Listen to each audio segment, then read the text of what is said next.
गांधी ने कहा कि ये जो लड़ाई ईरान से हो रही है इसमें मोदी की नाकामी है। ये मैं नहीं समझ पा रहा, मोदी वहां डंडा लेके गए मारपीट करने। आज विपक्ष दलों बैठक बुलाते, इतना बड़ा संकट आपके लिए था। हम यार कैसी बात कर रहे हो, हर बात में विपक्ष वाले को ऐसी टोटी खोल देते हैं कि लोग गुप्त टोटी खोल दे, इसमें पेट्रोल भरते रहो। जो जनता टैक्स दे, जो जनता महंगाई से है, उस जनता से सब चाहते हैं। आप लोग तो टैक्स का टी मत बोलो भाई, जब टैक्स की बात आया करे तो ऐसे गमछा डाल लिया करो मुंह पे। आपने 85% तक टैक्स वसूला इस देश में। अरे बाप रे बाप। नेताओं का मानस ऐसा कैसे बन जाता है कि मैं अब रेगुलर फ्लाइट से ही नहीं चलता भैया। क्या आप इतने बड़े पैदा हुए थे? नहीं ना, ये हमारे पैसे से तो बने भैया। कहां से आया पैसा? क्या ऐसे ऐसे सांसद नहीं है इस देश में जिनके घर में 3-3 प्राइवेट जेट हैं? 3-3 कहां से आए? मैं नेताओं की मासूमियत पर कई बार इतना फिदा हो जाता हूं, इतने मासूम। अरे दैया हाँ। नोएडा में एक जगरल पकड़ा गया, आशीष जी, उसके यहाँ 2.5 लाख रुपए कीमत के तोते, क्या मकाऊ बोलते थे उनको। और रईसी का आलम, एक घर के बाहर जो गाड़ी ऐसे पड़ी धूल खाने, उसमें 10 करोड़ पड़े, रखे नहीं, पड़ा है। छापा पड़ा तो हीरा निकला कितना, 2.5 किलो। आपने कभी इससे पूछा कि तेरे हाथ में ये 3 करोड़ की घड़ी कहां से आई? तेरी तनख्वाह तो 70,000 रुपए आई कुल। जो देश का मुखिया है, संवैधानिक पद पे बैठा हुआ है, और अभी 15 से 20 मई कहां जा रहे हैं? वो कितने दिन के 5 दिन के दौरे पे जा रहे हैं, उसी 9,000 करोड़ के जहाज से जा रहे हैं। कितनी राहुल गांधी डीटीसी की बस से चल रहे हैं। शास्त्री बनना चाहते हैं। राहुल गांधी डीटीसी की बस से चल रहे हैं। मैं तो सर्वविधि वस्त्रहरण का विशेषज्ञ हूँ, इसलिए मेरे से ना वो आड़ो जड़ो। मुझे बताओ, राहुल गांधी उससे चल रहे हैं, डग्गा मार बस से। तो करना, परेशान हो गए हम लोग 2.5 साल से, ये भी परेशान हो गए, हम भी परेशान हो गए, करो फिर। चलो भाई। विवेक नारायण जी, अच्छा आपने भी ये कर लिया कि दुनिया में कहीं आग लगे, ट्वीट ये करना कि नरेंद्र मोदी की नाकामी। क्या बोले? केनिया के जंगलों में आग लग गई, राहुल गांधी को ट्वीट लिख के दिया जाएगा, लिए लिख दो आप सर कि मोदी की नाकामी, केनिया के जंगलों में आग लगी। ऐसे चूतिए लोगों की बातों पर हमें रिएक्ट नहीं करना चाहिए। जब ईरान इराक की लड़ाई हुई थी तो यहां मुफ्त पर मिल रहा था पेट्रोल डीजल, विवेक जी,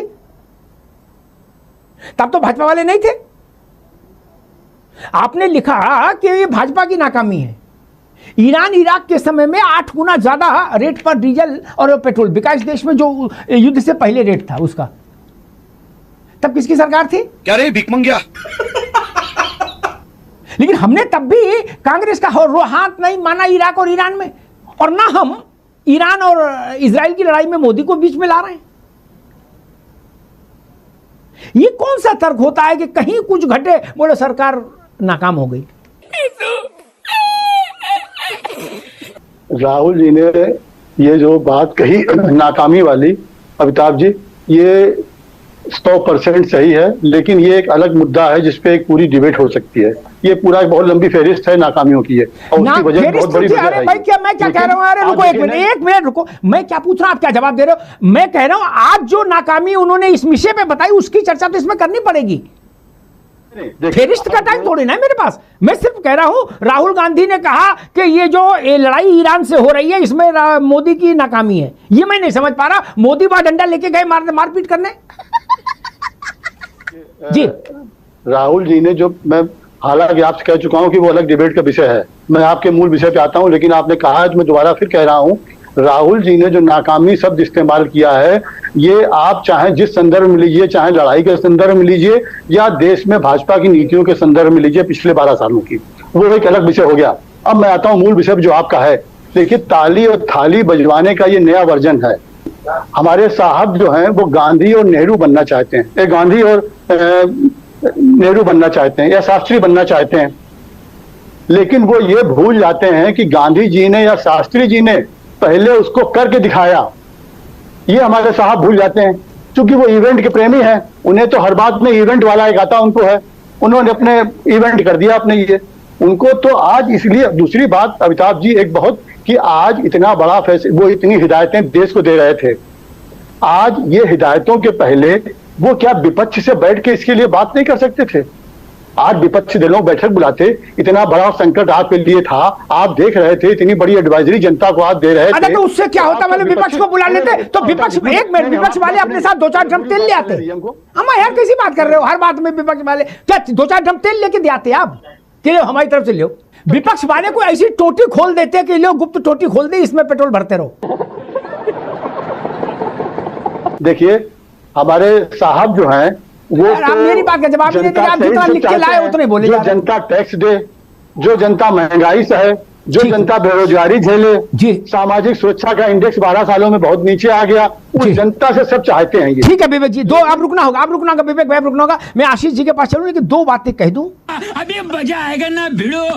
गांधी जी की प्रिय शिष्याओं में से एक थी सरोजिनी नायडू।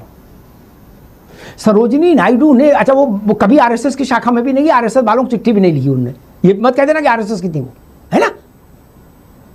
सरोजिनी नायडू की बेटी थी पद्मजा नायडू, उनका पंडित जी से बहुत अच्छा संबंध था। वो मैं उस विषय में नहीं जाना चाहता, वो अलग की विषय है। लेकिन खैर, उन्होंने कहा था कि गांधी जी को, आशीष जी आप भी सुन लो, आप आर्मी में रहे, ये सब बातें ध्यान में नहीं आई होंगी। उन्होंने कहा था कि गांधी जी को गरीब दिखाने में हमारा बहुत पैसा लगता है। गांधी जी को गरीब दिखाते रहने में हमें बहुत पैसा खर्च करना पड़ता है। बोलो सियावर रामचंद्र की जय। ये हम नहीं कह रहे, और भाजपा ही कहते तो भी मैं खारिज कर देता। और एक बात कहता हूं मैं, विवेक जी ने कहा कि टैक्स का पैसा गरीब आदमी का, उनकी टैक्स पेयर के प्रति जो चिंता है वो देखकर मेरी आंखों से आंसू आ गए। बस रोए ही नहीं, आंसू थोड़ा ठहर गए। 85% प्लस टैक्स इंदिरा गांधी ने वसूला इस देश में। विवेक जी 85% प्लस। आप लोग तो टैक्स का टी मत बोलो भाई, जब टैक्स की बात आया करो तो ऐसे गमछा डाल लिया करो मुंह पे। आपने 85% तक टैक्स वसूला इस देश में। अरे बाप रे बाप। आशीष चतुर्वेदी जी, राजनीतिक नेतृत्व जब तक नहीं सुधरेगा, गमी में जाना हो तो चार्टर्ड से, मुंडन में जाना हो कार्यकर्ता के तो चार्टर्ड से, सत्यनारायण कथा में जाना हो तो चार्टर्ड से। लोग सर्विस फ्लाइट से चलना नहीं चाहते, बताइए। जो विपक्ष में है उनका ये हाल है, सत्ता पक्ष वालों को तो मैं छोड़ ही दो। और ननकू से कह रहे कि तुम अपनी मोपेड में एक महीने में सिर्फ 1 लीटर तेल डलवाओ, और आप क्या करो, बोले हम चार्टर्ड से ही चलेंगे।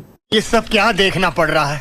जिस पार्टी का बजट ही केवल 10,000 करोड़ के आसपास जाता है विज्ञापन में, एक साल में जा रहा है इतना, तो जब आप इतना पैसा ऐसे बहा रहे हैं और आप अपेक्षा कर रहे हैं एक आम नागरिक से, एक मिडिल क्लास, एक गरीब व्यक्ति से कि ये ना खरीदो, वो ना खाओ, ये ना करो, ये मत पहनो, वहां मत जाओ, तो ये बात सही नहीं लगती। लेकिन आप अपना टैक्स वसूलना नहीं कम करो। यहाँ है महंगाई की मार जो एक आम नागरिक, एक टैक्स पेयर इस देश का झेल रहा है। तो वो चीजें थी जिनको आपको कम करना चाहिए था, बजाय इस तरीके की बयानबाजी। और जैसा आपने कहा कि चार्टर प्लेन, ये अभी हमने देखा कि जब बंगाल का चुनाव था तो सीआरपीएफ की गाड़ियां इस्तेमाल हो रही थी चुनाव प्रचार में। जो लोग सरकार में हैं वो उनका इस्तेमाल कर रहे थे, तो सीआरपीएफ की गाड़ियां इस्तेमाल हो रही हैं। तो ये आप सरकारी तंत्र का हर तरीके से इस्तेमाल कर रहे हैं, दुरुपयोग है। और अभी तो ये सीटें बढ़ाने जा रहे थे। आशीष जी बढ़ाने जा रहे थे। ठीक, एक मेरा वो बढ़ा देते तो कितना भार बढ़ता है इस देश पे, जरा कल्पना करिए जी। एक मेरा प्रश्न था, उस पर एक टिप्पणी हो जाए, फिर मैं भाजपा के पास जाऊं।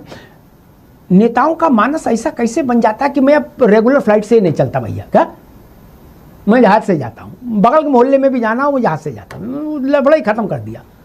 क्यों? मान लो हमारे तेल की संकट ना हो, फिर भी ये मानस कैसे बन गया जिले इलाही वाला? बोले बिना अपने चार्टर्ड के चलते ही नहीं, हमने कसम ही खा ली। क्यों? पैसा तो लग ही रहा है। नंबर 1 का लगे, नंबर 2 का लगे, कहीं ना कहीं से तो पैसा तो लग रहा है। ऐसा तो नहीं कि गुड्डू इसमें 5 लीटर पानी डाल दो, ऐसा चल नहीं रहा। कई बार देखा गया है, और अखिलेश जी ने इसमें कई बार वो भी देखा है कि आपने देखा होगा दिल्ली, यहाँ से जब वो संसद जाते हैं तो कई बार डिम्पल भी हैं, वो भी हैं, वो लोग जो कमर्शियल एयरलाइन है उसी में चले जाते हैं, अधिकतर उसी में जा रहे हैं। तो ये अच्छी बात है। मुझे लगता है ऐसे बड़े नेताओं को पहल करनी चाहिए। बहुत से लोग उनको फ्लाइट में मिलते हैं जो उनके साथ फोटो खिंचाते हैं, बहुत गर्वान्वित महसूस करते हैं वो लोग, जिसके बगल की सीट में आपको कोई इस स्तर का पूर्व मुख्यमंत्री, कोई बड़ा नेता मिलता है, आपको लोगों से जुड़ने का एक अवसर भी मिलता है। रैलियों की बात अलग हो सकती है क्योंकि वहां पे ठीक अरविंद जी, आशीष जी, मैं स्पेसिफिक उदाहरणों में यहाँ नहीं पढ़ूंगा। मुझे जो इशारे में कहना तो मैंने कह दिया। क्या गमी में जाएंगे तो अपने चार्टर्ड से जाएंगे, सत्यनारायण कथा में जाएंगे तो चार्टर्ड से जाएंगे। ये मानसिकता ठीक नहीं। नरेंद्र मोदी क्या कहा नहीं कहा छोड़ दीजिए, ये मानसिकता भारत के राजनेताओं की अच्छी नहीं है। आप इतने बड़े पैदा हुए थे नहीं ना, ये हमारे पैसे से तो बने हो भैया, कहां से आया पैसा? कोई उद्योग धंधा चल रहा है किसी का? और आशीष चतुर्वेदी क्यों वो बता रहे कि डिम्पल जी के साथ उसमें रेगुलर, और ऐसी में 100 फोटो दिखा दूं जिसमें आप ही की पार्टी के नेता जो अखिलेश जी के साथ उस चार्टर्ड में सफर कर रहा वो बिना फोटो डाले मानता नहीं है क्या? लंबा सा जहाज, उसमें पैर फैला के बैठे है ना? सब इसमें भी मोदी की गलती है क्या? ऐसे ऐसे सांसद नहीं है इस देश में जिनके घर में 3-3 प्राइवेट जेट हैं? 3-3 कहां से आए? पानी से चलना है। एक एक शादी में 50-50, 100-100, 200 करोड़ रुपया खर्च हो रहा है। आप लोगों की आंखें फूट गई हैं और आप लोग बस जाके गुलदस्ता देते हो, फिर फोटो भी तो डालते हो क्या? Feeling happy?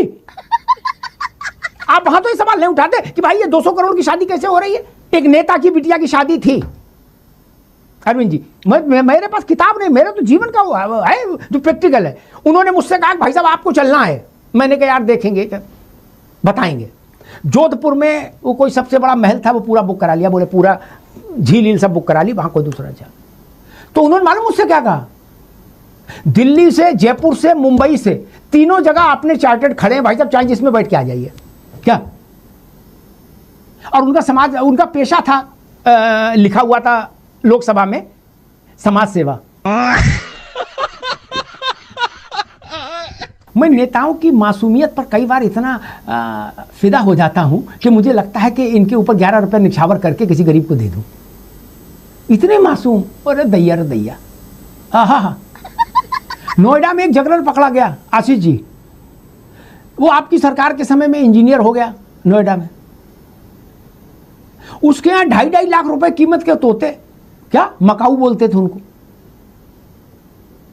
और रईसी का आलम, ये घर के बाहर जो गाड़ी ऐसे पड़ी धूल खाने, उसमें 10 करोड़ पड़े, रखे नहीं, पड़ा है। छापा पड़ा तो हीरा निकला कितना, 2.5 किलो। सारे नेता बोले अरे इतना भ्रष्टाचार, पता ही नहीं लगा। उनमें कुछ नेताओं से मैंने कहा कि इसके लड़के के जन्मदिन में तो आप हर साल आए बिना नागा, आपको पता कैसे नहीं लगा? पता कैसे नहीं लगा ये हमको बताओ ना। आपने कभी इससे पूछा कि तेरे हाथ में ये 3 करोड़ की घड़ी कहां से आई? तेरी तनख्वाह तो 70,000 रुपया है कुल। सुबह बंगलोर, दोपहर में कोलकाता, शाम को मुंबई और रात में दिल्ली। विवेक जी ये कैसे चल रहे हैं नेता लोग? दिन में 4 बार कुर्ता पजामा बदल रहे, 1 बार कुर्ता पजामा, 500 रुपया धुलाई लग रही है दिल्ली में। विवेक जी छोड़िए, मोदी जी ने क्या कहा। नेताओं को कुछ अकाउंटेबिलिटी अपनी रखनी होगी कि नहीं रखनी होगी? ये बड़ी अच्छी बात कही आप जी। अकाउंटेबिलिटी की आपने बात करी, बिल्कुल आपकी बात 100% सहमत है, पूरा देश सहमत होगा। लेकिन अकाउंटेबिलिटी का भी एक थोड़ा सा एक कुदरती नियम है कि जैसे अभी रत्नाकर जी भाषण दे रहे थे घर के मुखिया के ऊपर, तो मुखिया 5 महीने कुछ नहीं बोले।